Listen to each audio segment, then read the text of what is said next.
जिस दिन राहुल गांधी वोटर अधिकार यात्रा के तहत बिहार में सड़कों पर उतरे, उसी दिन दिल्ली में चुनाव आयोग विपक्ष के वोट चोरी वाले आरोपों पर सफाई देने मीडिया के सामने आया। चुनाव आयोग की तरफ से विपक्ष के आरोपों को झूठा करार दिया गया, लेकिन आरोप प्रत्यारोप की बात आगे करेंगे। पहले आपको राहुल गांधी की यात्रा का वोट वाला गणित बताते हैं। ये राहुल गांधी की यात्रा का रूट मैप है, जो 25 जिलों से होकर गुजरने वाली है। सासाराम से इसकी शुरुआत हो चुकी है। इन 25 जिलों में विधानसभा की 183 सीटें आती हैं। 2020 विधानसभा चुनाव में इनमें से 103 सीटें एनडीए गठबंधन ने जीती, जबकि 76 सीटें महागठबंधन ने जीती। राहुल गांधी की ये यात्रा सीमांचल के कुछ इलाकों से भी होकर गुजरने वाली है, जिसमें पूर्णिया, अररिया और कटिहार शामिल है। साल 2024 के लोकसभा चुनाव में कटिहार सीट कांग्रेस ने जीती थी, जबकि पूर्णिया से निर्दलीय पप्पू यादव चुनाव जीते, जो अब कांग्रेस के साथ हैं। सीमांचल मुस्लिम बहुल आबादी वाला क्षेत्र है। ऐसे में सासाराम से होते हुए सीमांचल से गुजरकर राहुल गांधी मुस्लिम दलित वोट बैंक को साथ जोड़ने की कवायद कर रहे हैं। बीजेपी तो ये कह रही है कि आप भ्रमित कर रहे हैं, चुनाव आयोग भी कह रहा है कि भ्रमित कर रहे हैं। भ्रमित है। 65 जो वोटर लिस्ट काटे गए, ये भ्रमित है। हम कर रहे हैं, तुम्हारा लिस्ट है और तुम ही वेबसाइट पे डालने को डर रहे। देश के गरीब लोगों के वोट काट रहे हो, जो अनुसूचित जनजाति के लोगों का वोट काट रहे हैं।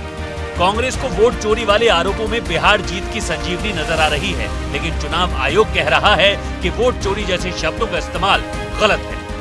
सारे मीडिया के समक्ष ये कहना कि अगर मतदाता सूची में आपका नाम एक बार और है तो आपने 2 बार मतदान किया होगा और कानूनी अपराध किया होगा, और मेरे सारे मतदाताओं को अपराधी बनाना और चुनाव आयोग शांत रहे, संभव नहीं। हलफनामा देना होगा या देश से माफी मांगनी होगी, तीसरा विकल्प नहीं है। आपके माध्यम से मैं ये भी कहना चाहता हूं, अगर 7 दिन में हलफनामा नहीं मिला तो इसका अर्थ ये सारे आरोप निराधार हैं और हमारे मतदाताओं को ये कहना कि वो फर्जी हैं, इसके ऊपर जो भी इस बात को बोल रहा है उसको माफी मांगनी। चुनाव आयोग राहुल गांधी से आरोपों पर हलफनामे की मांग कर रहा है। दूसरी तरफ समाजवादी पार्टी का कहना है कि उसकी तरफ से कई हलफनामे पहले से ईसी को दिए गए, लेकिन कोई एक्शन नहीं हुआ। उधर चुनाव आयोग की सफाई पर बिहार की जनता क्या बोल रही है, वो आपको सुनाते हैं। वोट चोरी की जो बात है ये 110% सत्य है। इस पर आपको यकीन? बिल्कुल, लेकिन राहुल गांधी ने आवाज उठा करके शायद बिहार के नक्शा को बदलने का काम। इस बार बिहार में ये मुद्दा प्रभावी होगा, आप लोग मान रहे हैं? एकदम बिल्कुल प्रभावित होगा। ये पूरे देश का मामला है, ये अधिकार का मामला है। लोकतंत्र में वोट का सबसे बड़ा अधिकार होता है, और वोट का जो अधिकार जब छीन जाए तो ये बहुत ही बड़ा दुर्भाग्य है। वो इस व्यक्ति का जीवन का सबसे बड़ा चीज निकल जाता है। इस सब के बीच अब आपके लिए राहुल की यात्रा वाली रणनीति डिकोड करते हैं। वोटर अधिकार यात्रा से पहले राहुल गांधी भारत जोड़ो यात्रा और भारत जोड़ो न्याय यात्रा निकाल चुके हैं।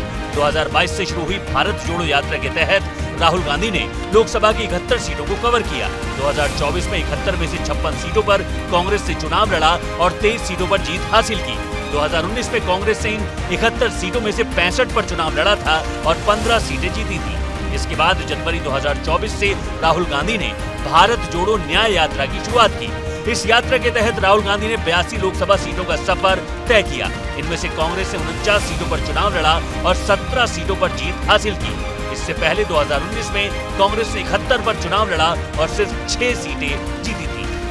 माना जाता है कि यूपी में कांग्रेस को राहुल गांधी की भारत जोड़ो न्याय यात्रा का फायदा भी मिला, क्योंकि यूपी में राहुल गांधी और अखिलेश यादव के तौर पर 2 लड़कों की जोड़ी जनता के बीच सड़कों पर उतरी। यहाँ दोनों ने मिलकर यूपी की 43 लोकसभा सीटों पर कब्जा जमा लिया। अब राहुल को लगता है कि वोटर अधिकार यात्रा के जरिए वो बिहार में भी एनडीए के खिलाफ कुछ ऐसा ही करिश्मा दिखा सकते हैं।